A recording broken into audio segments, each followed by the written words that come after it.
Okay, so here we are. We should be at section 3 of your career plan, and I would like to show you how to complete that. What you're currently looking at is section 2.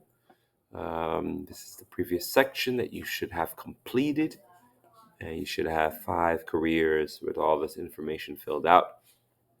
Um, you do not need to have finished this to work on section 3. So if you haven't finished these 5 careers, that's fine. You can go back and finish it um, throughout this semester, but let's start working on section 3. It's called My Workplace Skills. And here you're looking at a list of skills, sometimes called soft skills. These are what we're going to be writing about. There are some basic skills here, thinking skills there, and people skills there. So what you're going to do for this section is you're going to have to speak to at least 3 people. These people can be teachers, counselors, some type of mentor that you have, people that work for Canva. You don't have to, but you can select one person from home, an adult that you live with. And so what you're going to do is you're going to ask them, what are my strong skills? So let's say you speak to a teacher and they say, you know what, you're really good at organizing. And so you'll take organizing and you'll put it there with the teacher's name that you've spoken to.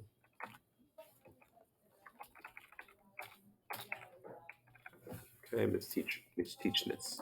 Okay, and now that you have the teacher and the skill, you ask them, so how do you know I'm good at organizing? And that teacher will describe to you what they think about your organizational skills, and you'll take some notes about that here. Basically, all you need to do is describe one project, assignment, or thing that you've done that shows that you're good at organizing. You'll do that 3 times with 3 different people. These cannot be friends. And if you're going to select someone from home, it can only be one adult for one skill. The other 2 have to be other people. If you are helping or interning, um, you have to speak to that person. It could be all 3 if you want. So if you're working for Mrs. Lee, you have to speak to Mrs. Lee about your strong skills. You do that 3 times, you'll be done with part 1. You can move on to part 2. Part 2 is asking your teachers what skills. Well, it doesn't, like I said, it doesn't have to be teachers. It could be mentors, counselors. Asking these people, what skills do you need to practice or develop? You do the same thing here.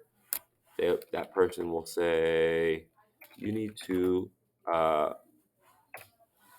need to practice your skill of showing initiative.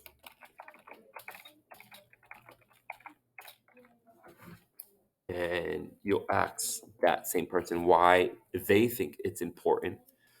And then you'll ask that same person, how can you develop this skill in the future? And you'll write that. You'll do that with 3 different people. Again, one person can only speak about one thing if you speak to an adult that you live with. If you work for a teacher, they can do all 3. And if not, you'll have to get 3 different ones. Okay? So that is how you complete that section.